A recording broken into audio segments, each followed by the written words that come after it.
Bom dia, muito bom. Estamos começando mais um culto online, né? Bom dia, pastor Carlão, tudo bem? Seja bem-vindo. Muito bom dia a todos vocês. Que a graça e a paz do Senhor Jesus esteja sobre cada um de vocês, sobre sua casa e sobre sua família. Eu quero começar o culto nessa manhã, agradecendo a Deus, louvando a Deus mais uma semana que a gente passou aí, mais uma semana começando, e também o último domingo do mês de julho. E nós começamos então um novo mês aí, e que Deus esteja nos ajudando, nos abençoando. Bom dia, Pamela, tudo bem? Bom dia, Drica, tudo bem? Sejam bem-vindos. Vão chegando, entrando aí. Eu não vou conseguir falar o nome de todos, mas é um prazer tê-los aqui. Gostaria de orar com você nessa manhã. Vamos orar ao Senhor, vamos agradecer ao Senhor, vamos pedir também para Ele graça e sabedoria sobre essa nova semana que estamos iniciando, né? Então, se você puder orar conosco, vamos orar. Pai, muito obrigado mais uma vez por esta oportunidade. Senhor, graças te damos em mais um dia que o Senhor fez para nós.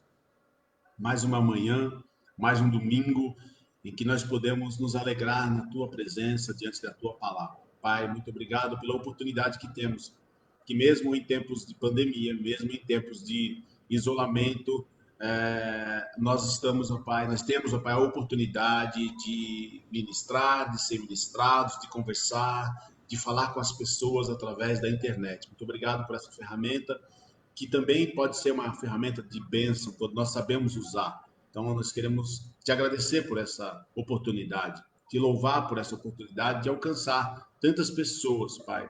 Muitas delas em suas casas, algumas, ó Pai, em outros lugares, em casas de familiares, outras em empresa, enfim, aonde estiver, no carro, onde as pessoas estiverem nesse momento, tendo acesso a essa palavra, a essa administração, enfim, a essa live que fica gravada, que o Senhor possa abençoar, guardar, ministrar, encorajar cada uma das pessoas, principalmente alimentar o nosso coração para que a gente esteja fortalecido diante de Ti em todo o tempo. Queremos te agradecer mais uma vez pela Tua bondade. Quero orar também por todas as famílias, Pai. Sejam elas enlutadas, que perderam alguém durante essa pandemia, sejam aquelas que têm alguém internado, sejam as pessoas que estão internadas, que estão infectadas, que estão se tratando, enfim. Pai, sobre todas elas o teu cuidado, o teu amor. Nós oramos nessa manhã gratos a Ti, em nome de Jesus. Amém. Amém, queridos. Amém. Seja bem-vindo. Oi, Lica, tudo bem? Sejam bem-vindos, Silas, Pastor Paulinho, bom dia a todos. Bom dia, Márcia, tudo bem? Seja bem-vinda. Que bênção ter vocês por aqui. Muito bem. Queridos, como eu disse, mais um dia, mais um domingo, e até aqui o Senhor tem nos ajudado, até aqui o Senhor tem caminhado conosco nesse tempo. E eu quero trazer algo da parte de Deus nessa manhã, trazer mais um texto para a gente refletir a respeito do que está acontecendo aqui. E o texto é Mateus, capítulo 36 até o 51. Esse mesmo texto se repete no Evangelho de Marcos, capítulo 13, versículo 32 a 37. Ele se torna um pouco mais curto, mais compacto lá, né? Lucas também vai citar também essa passagem, mas ela está difundida em outra área, né? No contexto não vai vir com esse tema, enfim, ou não vai vir falando especificamente a respeito disso, mas está inserido dentro de um contexto que Lucas vai estar tratando lá também. Mas eu quero falar em Mateus nessa manhã. Quero ler Mateus e quero pedir ao Senhor que nos direcione. Quero agradecer aí o Ministério de Louvor, que ministrou aí a vida do Gui, que ministrou a nossa vida, Guilherme. Agradecer a ele, agradecer a todos que têm participado, têm nos ajudado, o pessoal da comunicação. Nós nunca podemos esquecer dessa galera que tem nos ajudado a que esse culto aconteça, que as transmissões possam acontecer. Agradecer a minha esposa também, que desde cedo ela começa já se movimentando para que o louvor esteja no horário, as coisas estejam funcionando, né? Glória a Deus por tudo isso. E mais tarde, na sala virtual, também a mesma estratégia, a mesma correria, montamos tudo novamente para transmissão. Hoje, se estivéssemos no nosso templo, presencial seria o culto de ceia agora de manhã. Então, nós, como estamos online, normalmente não fazemos, como estamos Por live não fazemos normalmente, mas você tem a oportunidade e está super convidado a estar conosco às 17 horas na sala virtual, onde lá nós fazemos a ceia. Nós celebramos a ceia lá com todas as pessoas, você na sua casa, mas a gente vai estar se vendo ali, podemos conversar, enfim, é um pouco mais próximo, vamos colocar assim. Então você é nosso convidado, se você quiser e puder, a estar conosco às 17 horas também para cultuarmos ao Senhor. Não fica, aliás, estendo o convite aí a todos que puderem participar. Amém? Muito bom dia, Ale. Tudo bem com as coisas? Benção, vamos lá. Mateus 24, 36 diz assim: quanto ao dia e a hora, ninguém sabe, nem os anjos dos céus, nem o Filho, senão somente o Pai. Como foi nos dias de Noé, assim também será na vinda do homem, do Filho do Homem. Pois nos dias anteriores ao dilúvio, o povo vivia comendo, bebendo, casando-se, dando em casamento, até o dia em que Noé entrou na arca. E eles nada perceberam, até que veio o dilúvio e os levou a todos. Assim acontecerá na vinda do Filho do Homem. 2 homens estarão no campo, um será levado e o outro será deixado. 2 mulheres estarão trabalhando no moinho, uma será levada e a outra deixada. Portanto, vigie, porque você não sabe em que dia virá o seu Senhor.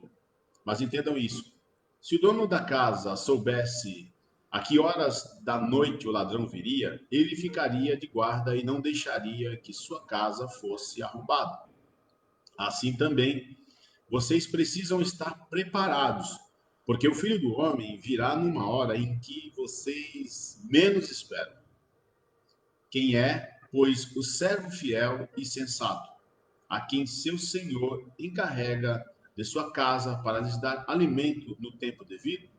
Feliz o servo a quem seu senhor encontra fazendo quando voltar.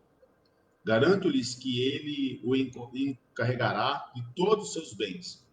Mas suponha que esse servo seja mau e diga a si mesmo: meu senhor se demora.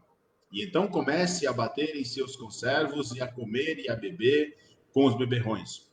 O senhor daquele servo virá um dia em que ele não espera e numa hora em que ele não sabe. Ele o punirá severamente e lhes dará lugar com os hipócritas, onde haverá choro e ranger de dentes. Esse é o texto que eu quero conversar um pouquinho com você nessa manhã. Bom dia, paz do Senhor, tudo bem? Senado. Eu quero conversar com você um pouquinho a respeito desse texto. E Jesus está falando aqui a respeito da vinda, da volta, né? O autor aqui, Mateus, está falando a respeito da volta de Jesus.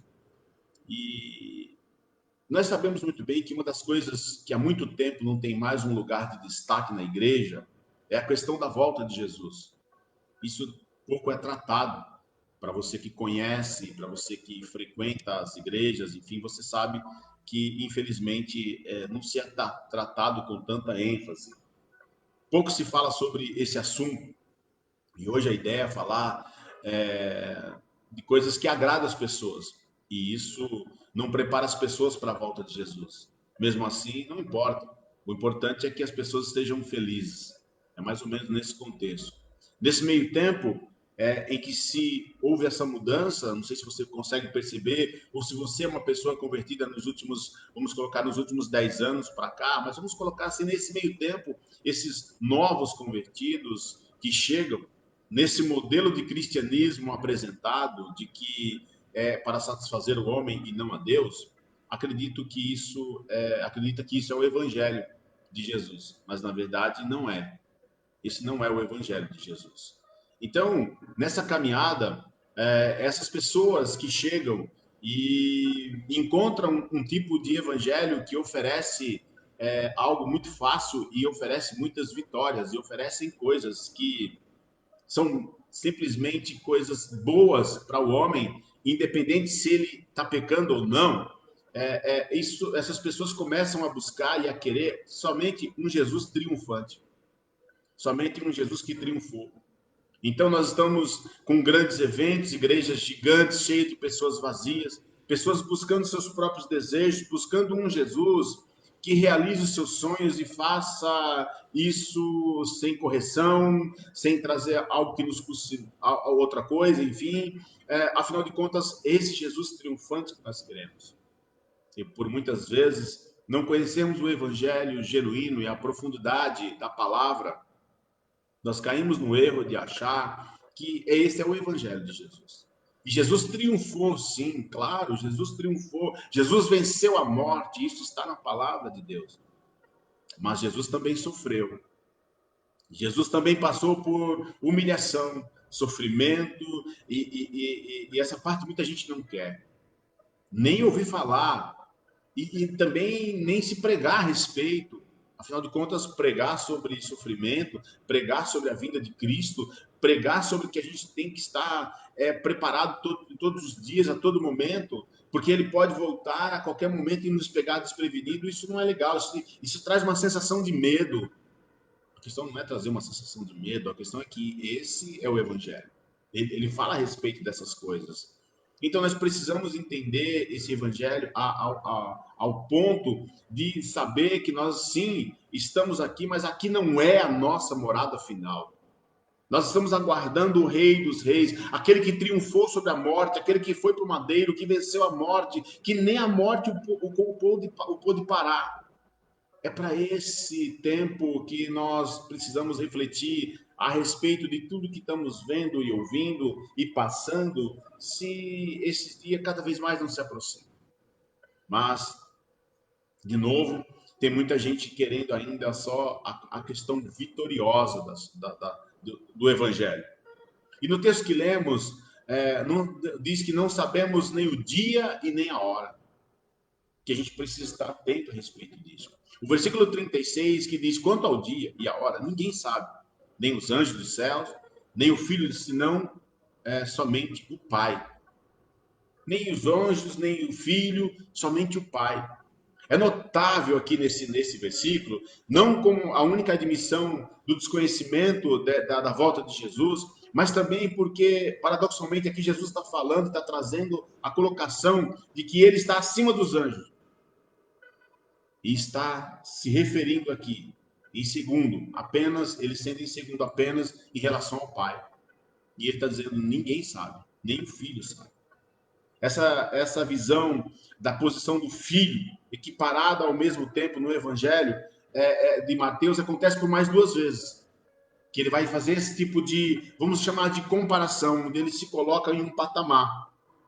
Porque quando ele diz aqui no 36 que nós podemos entender que ele está acima dos anjos, mas que ele é o segundo, ele está próximo do Pai, ele é o próximo, vamos colocar assim na cadeia hierárquica, se pudéssemos falar assim, nós vamos encontrar por mais 2 vezes. Mateus capítulo 11, versículo 27, que diz assim, todas as coisas me foram entregues por meu Pai. Ninguém conhece o Filho a não ser o Pai, ninguém conhece o Pai a não ser o Filho, e aquele a quem o Filho quiser revelar. Novamente, em Mateus 28, 19, Jesus vai trazer o mesmo contexto. Portanto, vão e façam discípulos de todas as nações, batizando-os em nome do Pai, e do Filho e do Espírito Santo. Vai trazer essa conotação, essa colocação de onde ele está. E o versículo que lemos 36 do texto que nós estamos falando, em referência, está falando a respeito de que nem ele, somente ao Pai cabe saber. Mas tem muitas pessoas que se acham sabedores ou adivinhadores de que sabem quando Jesus voltará. Então, o versículo 37 a 39 vai tratar um pouco mais profundo essa questão e vai nos lembrar de uma passagem, de uma parte em que Noé passou praticamente as mesmas situações e circunstâncias. E vai dizer, como foi nos dias de Noé, assim também será a vida do Filho do Homem. 38. Pois nos dias anteriores ao dilúvio, o povo vivia comendo, bebendo, casando-se, dando em casamento, até o dia que Noé entrou na arca. O texto não está dizendo que isso é errado. Comer, beber, e casar e dar-se em casamento, não está dizendo que isso é errado. O que o texto está querendo nos mostrar é que, da mesma forma como na época de Noé, ninguém acreditava que iria vir um dilúvio, e Noé era o único que acreditava naquilo. E então convocou sua família e disse, olha, o próprio Deus falou para mim que isso vai acontecer. As pessoas continuavam como se nada tivesse acontecendo. Se o texto está falando, está relatando que na época de Noé era assim, E quando Noé entrou na arca, ninguém percebeu. E o versículo 39 diz: e eles nada perceberam, até que veio o dilúvio e os levou a todos. Assim acontecerá na vinda do Filho do Homem. O problema é que nós vivemos um evangelho como se Jesus não fosse voltar. O problema é que nós vivemos um evangelho em que nós achamos que isso vai demorar bastante ainda. Eu já disse isso, mas eu sempre confrontei minha avó, que foi quem me levou para Jesus e que eu dei os primeiros passos em Deus e ainda na minha adolescência. E eu confrontava minha avó quando ela começava a falar sobre a volta de Jesus, e naquela época era muito enfatizado sobre a volta de Jesus, temos que estar preparados. Eu falava, e aí se usava a questão do texto de Noé, eu falava, vó, desde que eu entendo de gente que eu vejo todo mundo falar que Jesus está voltando e ele não volta. Ela falava sempre assim, filho, leia sobre Noé. Ninguém acreditava também. E nunca havia chovido na face da terra. E choveu. E veio um dia. E o povo pereceu. Porque não obedeceu. Porque não ouviu a voz do Senhor. Porque não ficou atento. Se o tempo é desconhecido, as pessoas serão pegas despreparadas. Como Noé. Concorda? É o que o texto está dizendo. Então, haverá apenas dois tipos de pessoas. E a pergunta que eu quero deixar para você nessa manhã, para você pensar um pouquinho comigo a respeito do que acabamos de ler, e lendo esse texto, nós vamos entender que só vão existir aqui, então, dois tipos de pessoas. Dois grupos de pessoas.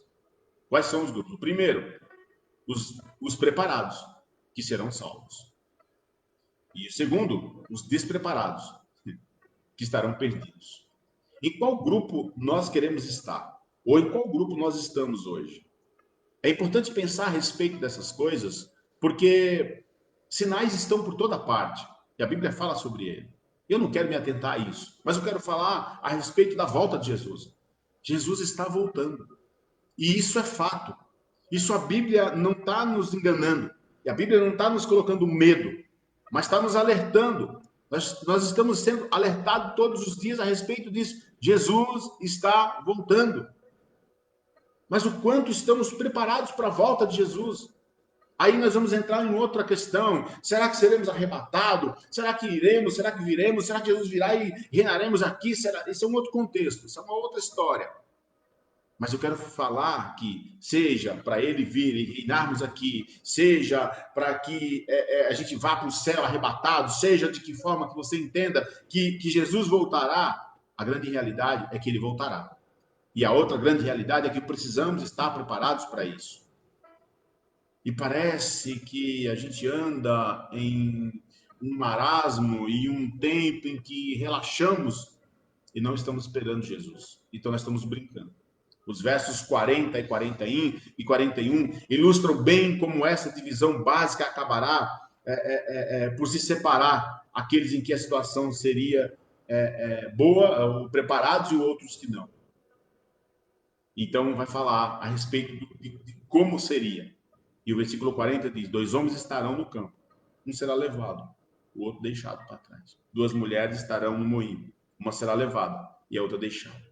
A maneira de estar pronto não é tentar calcular a data, pois isso é impossível.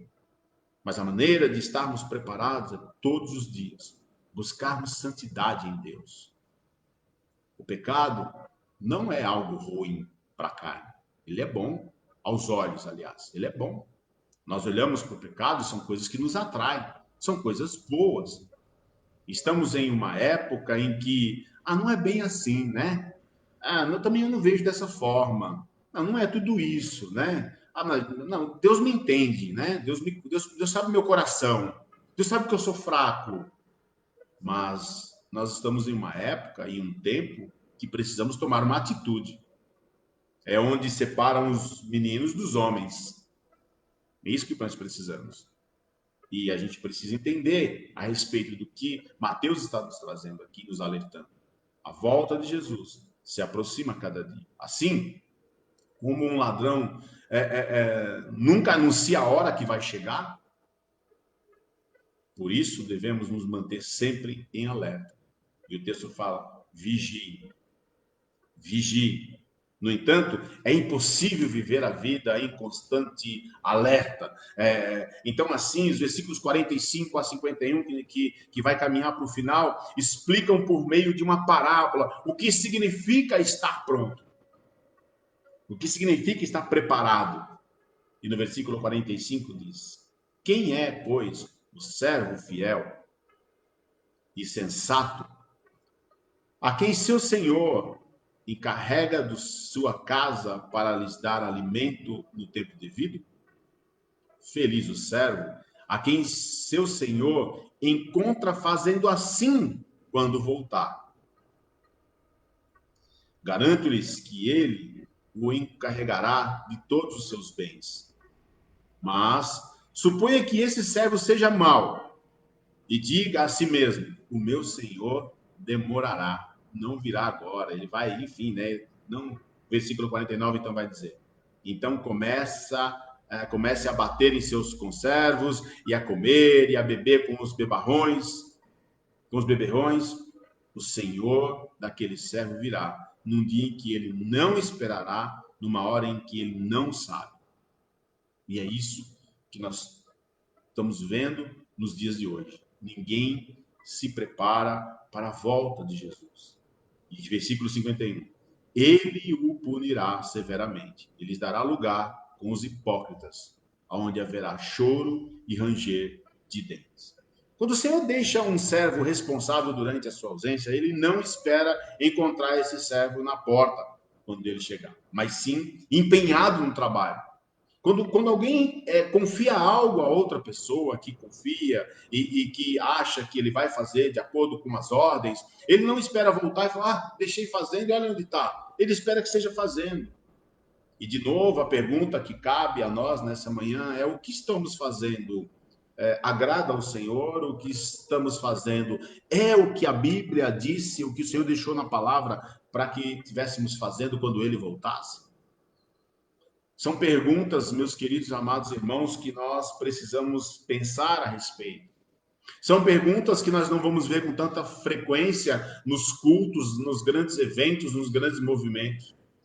Estamos muitas vezes sendo cheios de mensagens a respeito de um Jesus cuidadoso, amoroso, que abraça, e é que até fala assim: ah, filhão, beleza, meu, você pecou aí, mas estamos aí, estamos juntos.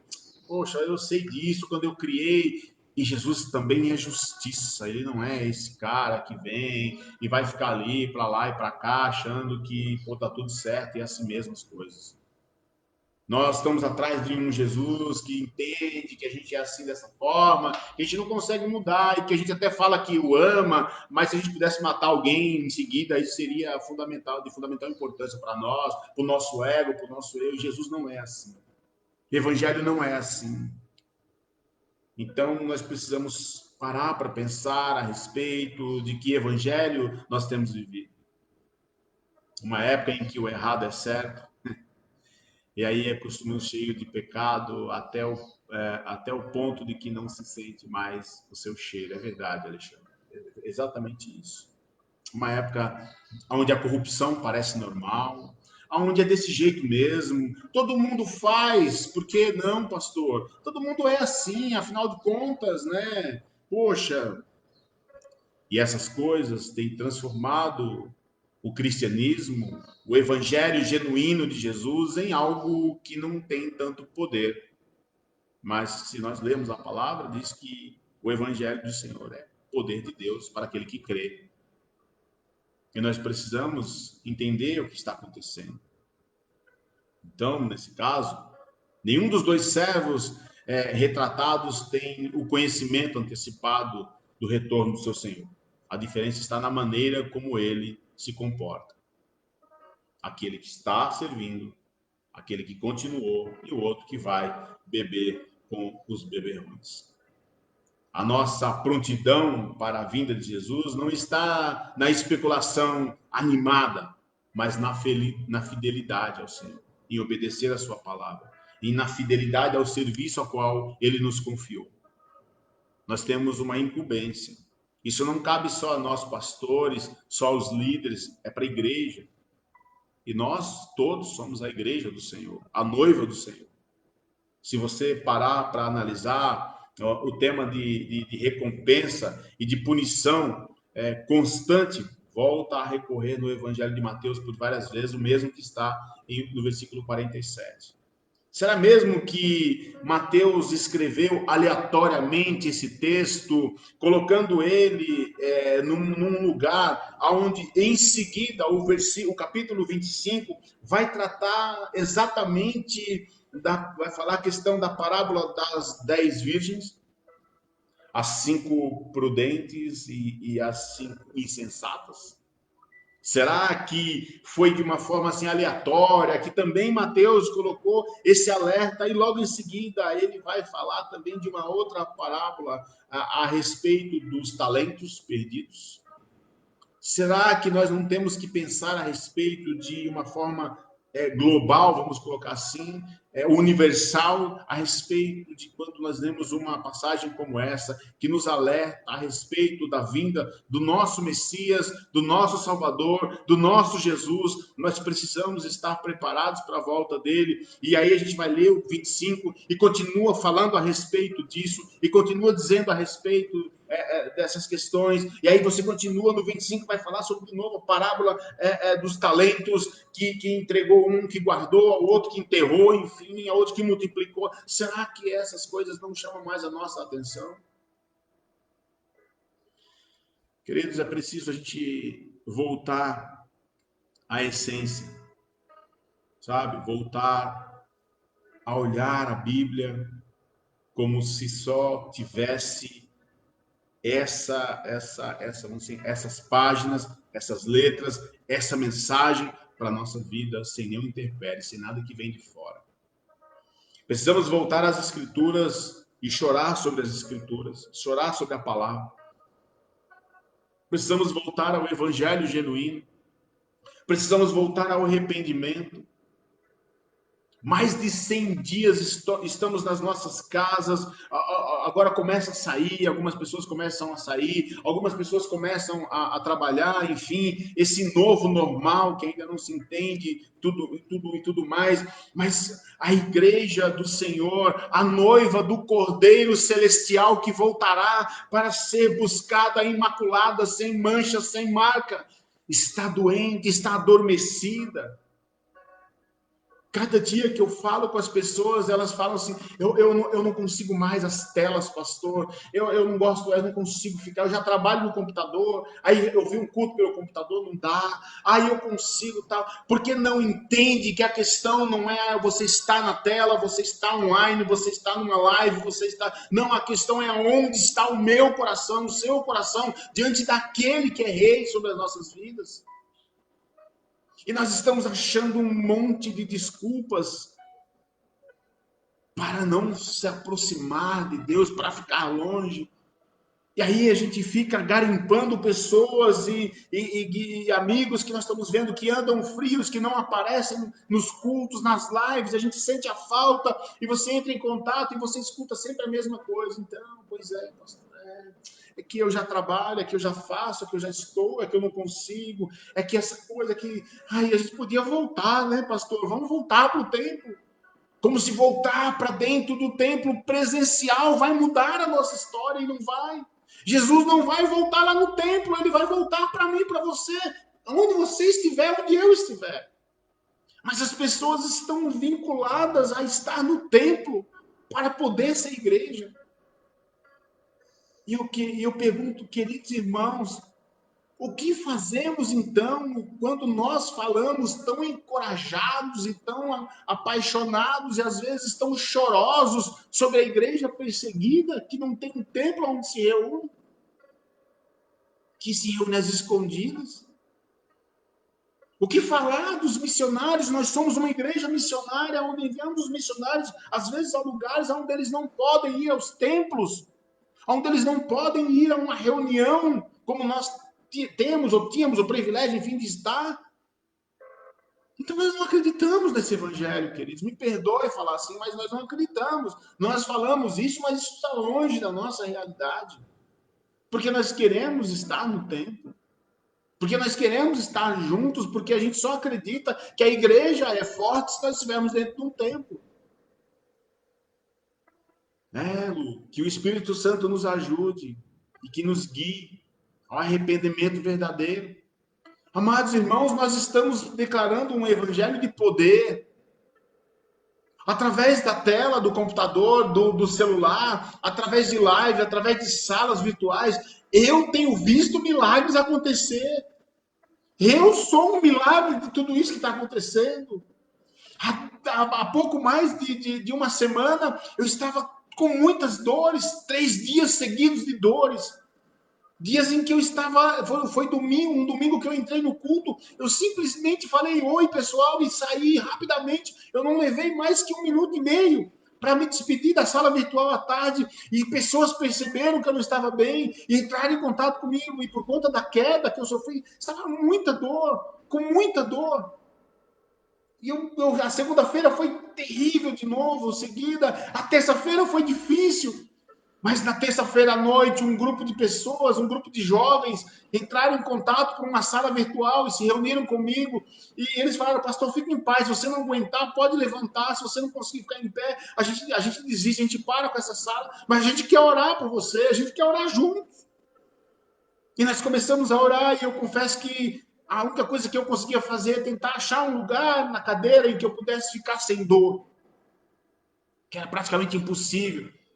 Meu filho estava trabalhando aqui, a Dani estava trabalhando aqui nessa mesa, então eu estava usando a mesa da cozinha ali, minha esposa estava fazendo preparando o jantar, e eles começaram a orar, e eles começaram a declarar palavras sobre a minha vida, e eu comecei a crer naquilo, e de repente eles terminaram de orar, a gente começou a conversar, e eu comecei a me mexer muito na cadeira, e aí um deles falou assim, pastor, está incomodando muito, vamos parar, você pode levantar, podemos parar, pastor, você está incomodando? Eu falei, não, eu estou procurando as dores, e elas não estão mais aqui, porque o Filho de Deus, ele se revela através da TV, através da internet, através do templo, porque ele age através da nossa vida, através da oração e da nossa fé. Então eu estou encontrando todos os dias pessoas que estão cansadas. Então nós fazíamos cultos virtuais no início da pandemia, e eu olhava no Facebook, eu falava, cara, tem 26, tem 30 equipamentos ligados, se você multiplicar por pelo menos 2 pessoas em cada equipamento, nós temos aí quantas pessoas? Aí eu olhava para o Facebook, para o Instagram, e falava, olha, tem mais 30 aqui, tem mais 36 aqui e tal, e hoje a gente faz devocional às 9 da manhã, com uma pessoa, e nós não vamos desistir, porque nós não fazemos para agradar o homem, mas nós fazemos porque estamos debaixo de uma palavra que Deus colocou no nosso coração, tanto o meu, como do pastor Paulinho, como do pastor Carlão, de orar, de levar a palavra, de levar a mensagem. Nós não vamos desistir, porque as pessoas não vêm nos assistir. Nós não fazemos eventos, não fazemos cultos, não fazemos lives, não fazemos devocional porque queremos salas lotadas, mas nós sabemos que o evangelho é genuíno e que ele continua curando, libertando. E eu creio nisso. Quantas pessoas nós temos orado nas lives, quantas pessoas, testemunhos nós temos recebido. Mas cada dia que passa, as pessoas estão esfriando e isso me incomoda, porque eu tenho falado para as pessoas, quando eu percebo que elas estão perdidas, como eu disse essa semana para uma pessoa, eu falei assim, mas eu continuo orando por você, porque a tua alma é importante para Jesus, e porque eu oro por salvação sobre a sua vida, porque você precisa ser salvo, mesmo você não acreditando mais, mesmo você dizendo, eu parei, pastor, eu não consigo mais, eu continuo orando por você. Tem que dizer para as pessoas a respeito de que Jesus é amor, Jesus é esperança, ele é a única razão da nossa existência. E porque veio uma pandemia, e porque veio um tempo em que nós não podemos nos reunir presencial em um ambiente, em uma sala, nós desistimos de Jesus. Que evangelho você está afirmado, meu querido irmão? Que Jesus você está seguindo? Quando você não pode levantar e falar, cara, mesmo que eu não estou junto, mas eu quero estar no mesmo espírito com aqueles que estão juntos nessa manhã, nessas salas que estamos fazendo. Que evangelho você está vivendo? Que evangelho nós estamos vivendo? De verdade, amigos, de verdade, irmãos, eu falo isso de coração. Se alguém chegar para mim e falar assim, olha, não vai mais ter culto, acabou, velho. Derrubaram os templos. Cara, de verdade, eu vou sentir muito por não poder estarmos em uma sala cheia de pessoas. Mas minha fé não vai mudar. A minha fé não muda porque eu não estou indo ao templo. A minha casa não ficou menos cheia da presença de Deus porque eu não estou indo todos os domingos passar o dia no templo. Não. Porque eu olhei para o outro lado e eu vi foi a grande oportunidade de que simplesmente eu posso sentar numa mesa, ligar um equipamento e falar para as nações. Eu preciso ver em meio a tudo isso o evangelho genuíno acontecer. Eu preciso ver em meio a tudo isso a glória de Deus sendo manifesta. Eu acredito num Deus que não precisa que eu esteja no templo, mas que ele precisa que eu esteja na presença dele. É isso que precisa. Nós vivemos em um tempo em que a presença de Deus parece que não faz mais sentido para nós. De novo, eu não estou sendo contra, irmãos, a reabertura dos templos. Muito pelo contrário. Por favor, não me entenda mal. Não me entenda mal. Eu não estou bravo. Muito pelo contrário. Mas eu estou triste. Eu estou triste porque cada dia que passa, eu vejo mais e mais pessoas desistindo. Eu vejo mais e mais pessoas e eu fico perguntando, Senhor, se a gente for até dezembro nessa pegada, vai sobrar alguém, Senhor? Eu estou assim agora, vai sobrar alguém? Porque eu não tenho problema nenhum em vir aqui nas devocionais da manhã, como venho, e tenho dividido com o pastor Paulinho, com o pastor Carlão, e a gente faz os devocionais aqui, e às vezes, quando termina, eu falo, nossa, tinha 3 pessoas. Não tem problema, eu não faço para a plateia. Mas alegra o meu coração quando no decorrer da semana tem 30, 40, 70 visualizações. Alguém em algum lugar precisou de uma mensagem e encontrou. Isso alegra o meu coração. Não estava na hora online comigo, mas em algum momento procurou e falou, olha, tem uma mensagem aqui. Né? Ontem uma pessoa falava comigo, com a minha esposa, quando eu estou muito triste, quando eu estou assim, muito abatido, eu corro lá para pegar a live das 13 de vocês, que está gravada, que fica gravada, e ela falou, eu vou lá para ouvir vocês falarem a respeito de coisas alegres, se divertirem, conversarem, fazer DR ao vivo, porque a nossa vida é uma vida aberta, a gente não tem crise com a gente. Durante agora essa semana inteira nós não fizemos. Foi uma semana difícil. Uma semana de médicos, de montar o esquema para começar o tratamento. A partir de amanhã eu começo o meu tratamento. 3 dias por semana com fisioterapia, com tudo. Claro, para quem não acompanhou, eu sofri uma queda, fraturei o cóccix e a 11ª vértebra do meio das costas aqui. Eu estou sem dor, para a glória de Deus. É incômodo, às vezes eu fico me mexendo, porque incomoda, sabe? Mas não estou com dores, para a glória de Deus. Mas eu estava, como eu falei, ainda há pouco, com muitas dores. E a gente orou, e oraram por mim aqui. Eu sei que a igreja está orando, e eu recebo praticamente todos os dias 2, 3 louvores. Pastor, eu estava ouvindo e Deus falou comigo para te mandar. Pastor, Deus me mandou eu te enviar esse louvor. E eu ouço todos com o maior prazer, com o maior carinho. Alguns eu choro quando estou ouvindo, porque esse é o poder de Deus para aquele que crê. Que Jesus se manifesta através de uma canção, de uma palavra, de uma oração. Ele é manifesto porque ele é vivo, ele é real, ele não está morto, ele venceu a morte, está sentado à direita de Deus Pai, e os anjos continuam em volta dele, clamando e cantando e declarando: Santo, Santo, Santo, Santo é o Senhor dos Exércitos. E isso não mudou, porque nós estamos passando por uma pandemia. A palavra diz, no mundo tereis aflições, mas tem de bom ânimo. Eu já venci, e eu tenho que crer nessa viva esperança, e eu tenho que estar preparado, como o texto que lemos aqui, que fala, nós temos que estar preparado, porque será como os dias de Noé, e a vinda do Filho do Homem. E nós estamos nos casando, nos dando em casamento, comendo e bebendo, e está tudo certo. Mas ele virá. A Bíblia não nos engana, ele vive, o túmulo está vazio, ele não parou na cruz, ele não ficou preso em um túmulo, só estava as suas vestes, aquela que foi colocada em volta dele, o tecido de linho, e as faixas ficaram lá, mas ele ressuscitou, e ele nos deu vida, e eu quero declarar em nome de Jesus sobre a tua casa e sobre a tua família nessa manhã, ele vive e reinará para sempre, você crendo ou não. Ele reina, ele é Deus. Então eu peço, meu querido irmão, nos ajude.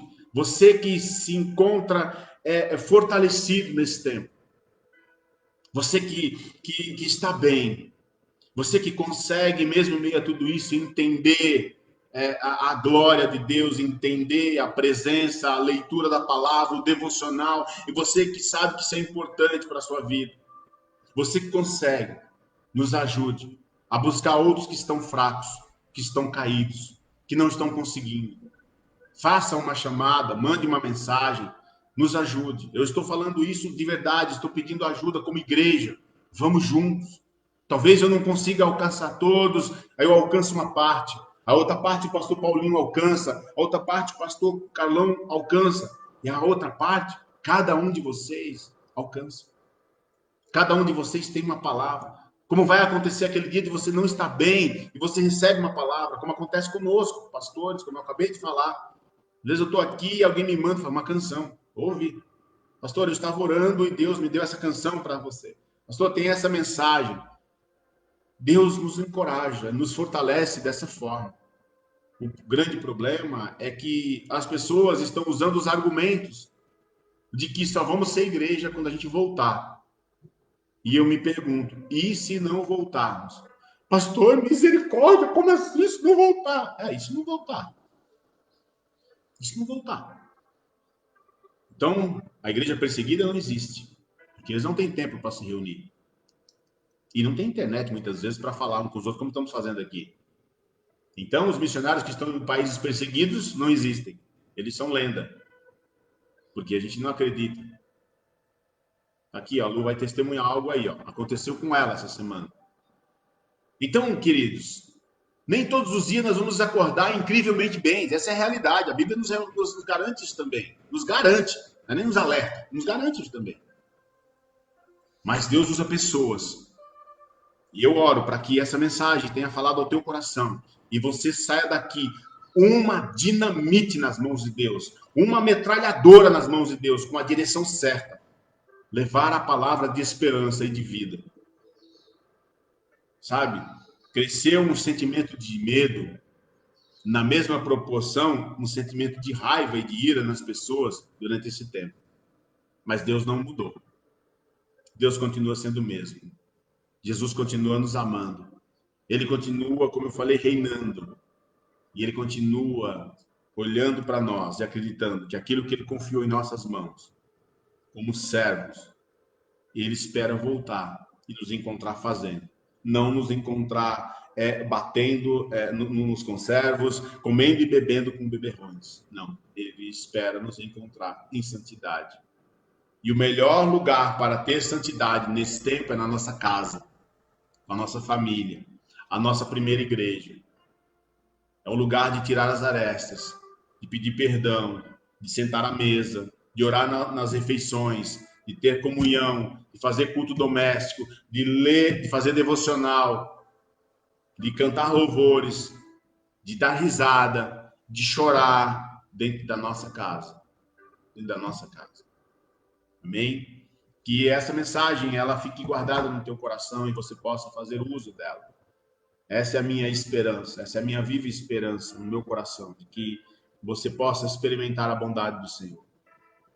Pare para pensar sobre tantas coisas que você poderia ter feito quando você se isola dentro do seu egoísmo, achando que você é a última Coca-Cola do deserto. Deus não tem filho predileto. Ele ama a todos igual. Esses dias eu falava para uma pessoa que está muito chateada com uma outra pessoa. E eu disse, e se Deus mandar essa pessoa para você cuidar? Não, pelo amor de Deus, pastor, isso não. As pessoas estão assim, irmãos. Elas querem a parte daquilo que Deus pode dar. Por isso, eu falei, isso é culpa, de como eu comecei falando, isso é culpa de um evangelho que não fala sobre a volta de Jesus. Isso é culpa de um evangelho, e eu digo um evangelho com E minúsculo, pregado por muitas pessoas por aí, eu não digo por muitos pastores, eu digo por pessoas, porque esse não é pastor, que pregado por aí, que só falam das bênçãos, da glória, do poder, da exaltação, e não fala da correção, do cuidado, do sofrimento, mas que um Jesus que passou por tudo isso, continua com a mão estendida para cada um de nós. Nós não viemos aqui para que aqui fosse o fim em si mesmo, mas porque nós estamos preparando uma morada para morar com Ele, a não ser que o Evangelho mudou. Até onde eu conheço, é dessa forma que é o Evangelho. É esse Evangelho que eu ministro sobre a sua vida, de poder, mas um Evangelho que exige de nós submissão, fidelidade, pessoas que estejam com o coração diante de Deus. E eu vou ver, para a glória de Deus, ainda muitos milagres acontecendo, através da internet, através de canções, de louvores, de orações que vamos fazer, que faremos, que receberemos. Nós vamos encorajar muita gente. Eu peço a sua ajuda. Nos ajude a encorajar as pessoas que não estão conseguindo. E se você for, de alguma forma, colocado, ou falado, ou confrontado, não se preocupe. Jesus também foi. Você está no caminho certo.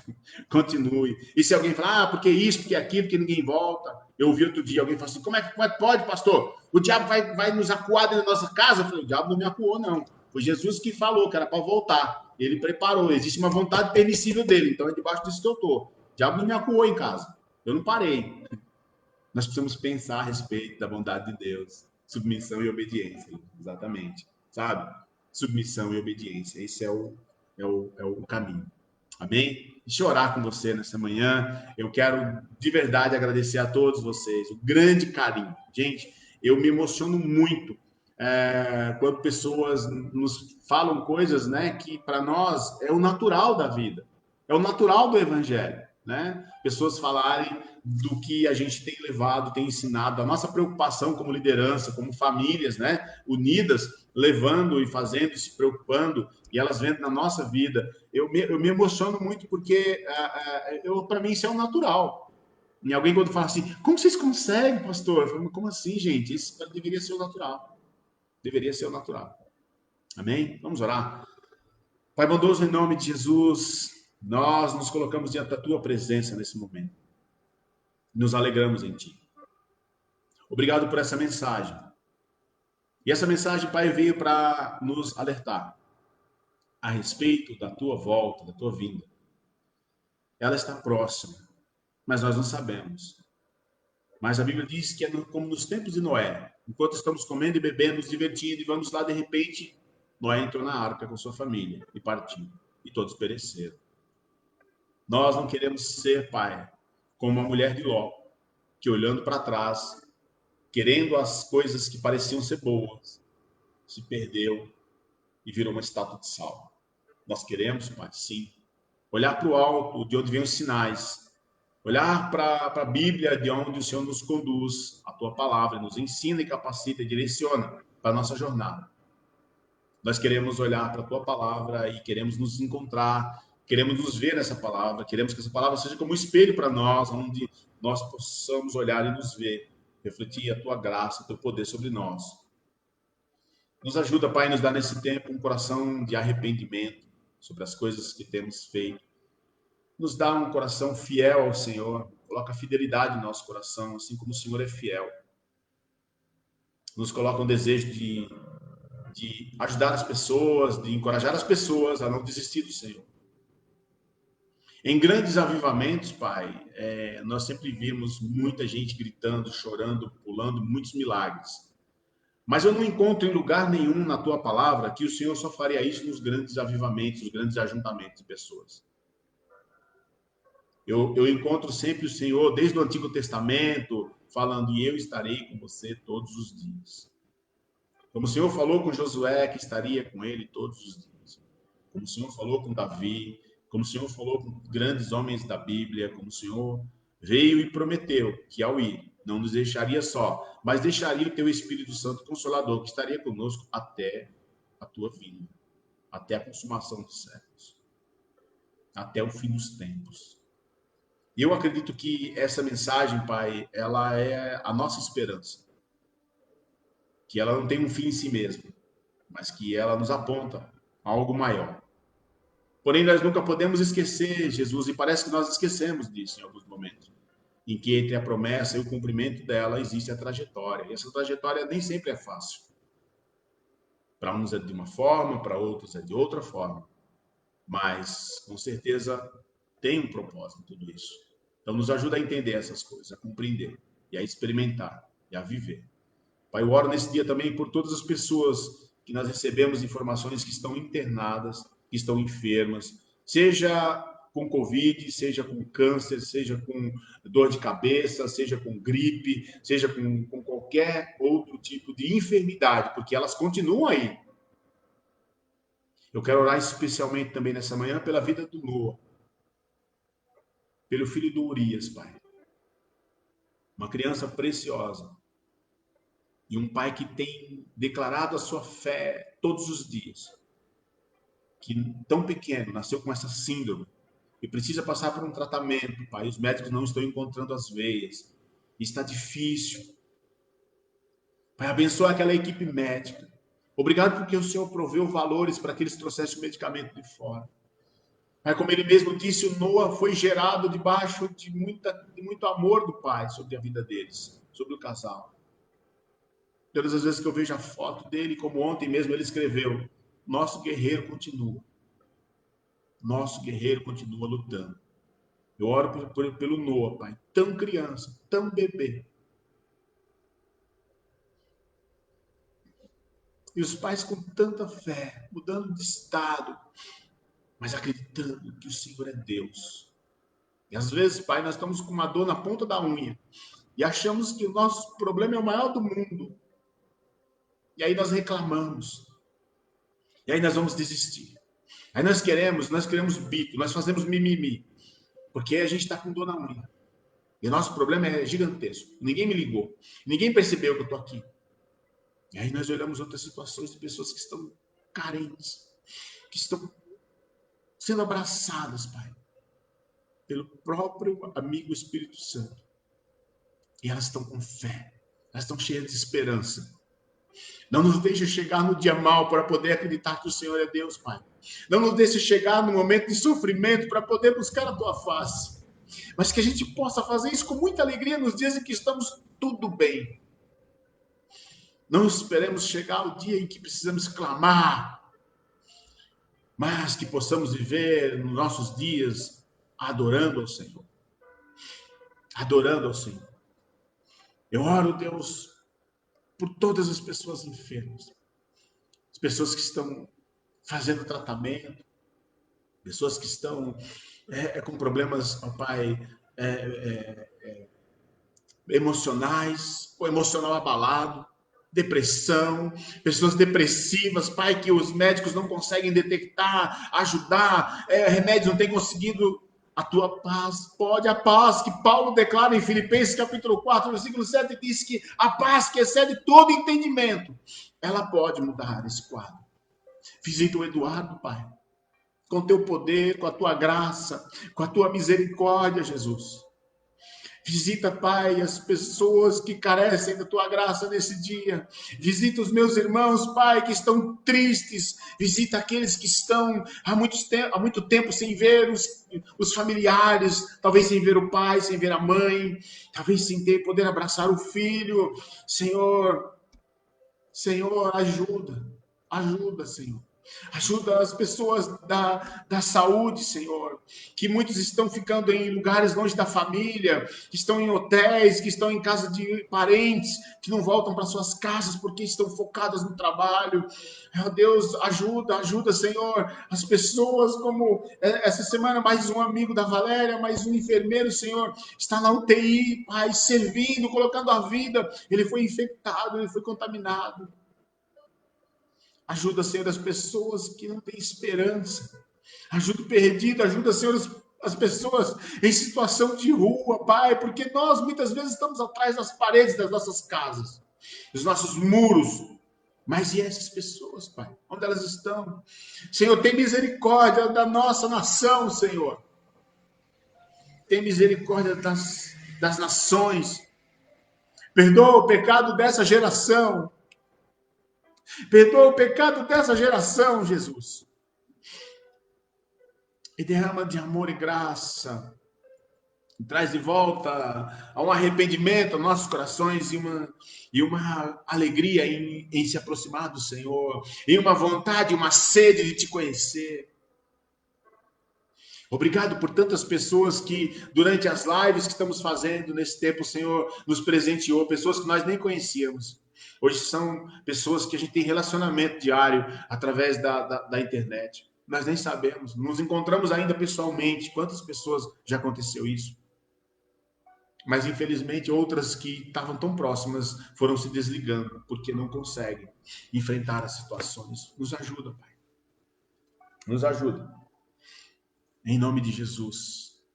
Em nome de Jesus. Eu quero te agradecer. Amém. Obrigado, queridos. Deus abençoe a todos vocês. Não esqueça hoje, 17 horas, culto de ceia. Você pode entrar no link aqui na bio do IMOSP, @IMOSP Nações no Instagram, e você pode acompanhar lá a sala virtual. Prepare lá a sua bebida, o seu pão, o seu biscoito, o seu bolo, enfim, estaremos juntos cultuando ao Senhor lá. Será um grande prazer, um grande privilégio. Você que é dizimista e ofertante, também faça o mesmo. Lá tem o número da conta, você pode entregar o teu dízimo, a tua oferta lá. Faça isso para que possamos continuar ajudando a todas as pessoas que ajudamos, que servimos. Deus abençoe. Obrigado. Obrigado você, Lu. Obrigado a todos vocês. Deus abençoe cada um de vocês. Já estamos encerrando. Eduardo, obrigado. Amém. Eduardo começou o tratamento. Que bom. Obrigado. Deus abençoe a todos vocês. Um beijo no coração de vocês. Fico feliz. Vamos juntos. Vamos firmes em Jesus. Ele está vivo. Deus abençoe a cada um de